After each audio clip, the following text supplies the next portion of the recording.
কলা পতাকা কিয় দেখুৱালে তাৰ অন্তত কি আছে এই কথা মই মুখেৰে ক'ব নালাগে। কিহৰ কাৰণে যে এই ধৰণৰ প্ৰতিবাদ হ'ল এই কথা হয়তো আমার সরুক্ষেত্রী রাইজে পাকা বেদবেদী রাইজে স্পষ্টকে বুঝবে। 15 আগস্টের দিনা একটা ক্লাবের পুলাহান কয়েকজন ক্লাবের পুলাহান আমার জিয়াপতি ছিল যে বাইদেউ আহিব আমার প্রোগ্রাম আছে। মই আগতে কৈছো যে 15 তারিখে মোৰ বহুত প্ৰোগ্ৰাম আছে, মই যাব নোৱাৰিম। ইয়াৰ পৰা লাচাংগা যোৱা 1.5 ঘণ্টা লাগে দিনত গলে। মই কৈ থৈছিলো কিন্তু যাব পৰা নাই।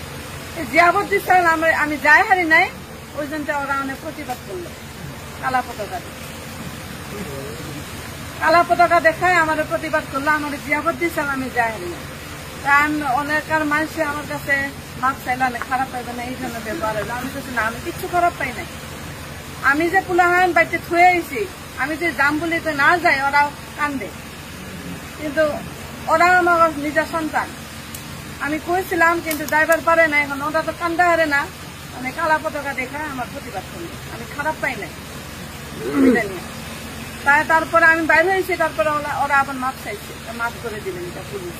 ওই জন্য আমি কিচ্ছু খারাপ পাই না। এগুলো সব খাপে টেপে আইতে একটু দেরি হইলো, আপনারা আমার ক্ষমা করে দিন। যে আমাক অন্তত এবারের বাবে আপনালোকে অলপ শক্তি প্রদান করক, প্রতিনিধি বনাও। আমি MLA হবার কারণে আহা নাই, আমি ৰাইজৰ কাম কৰিম বুলি আহিছো। আমাক অলপ শক্তি দৰকাৰ আছে। আমাৰ MLA হোৱাৰ কোনো প্ৰয়োজন নাই, কিন্তু আপোনালোকে এই কামবিলাক কৰিবৰ বাবে, উন্নয়নৰ কাম কৰিবৰ বাবে আমাক অলপ শক্তিৰ প্ৰয়োজন আছে। আমাক আপোনালোকৰ সাহস দিব লাগিব। 2026 নিৰ্বাচন আহি আছে। আপোনালোক সকলোৰে ঘৰে ঘৰে পদূলিয়ে পদূলিয়ে হয়তো যোৱাটো সম্ভৱ নহয়। এনেকুৱা সৰু সুৰা মিটিং কৰি মোৰ পৰিচয় হওক, আমাৰ যি উদ্দেশ্য, আমাৰ যি সৎ বা মহান উদ্দেশ্য, সেইখিনি আপোনালোকৰ সন্মুখত বা ৰাইজৰ সন্মুখত দাঙি ধৰিবৰ বাবে চেষ্টা কৰি আছো।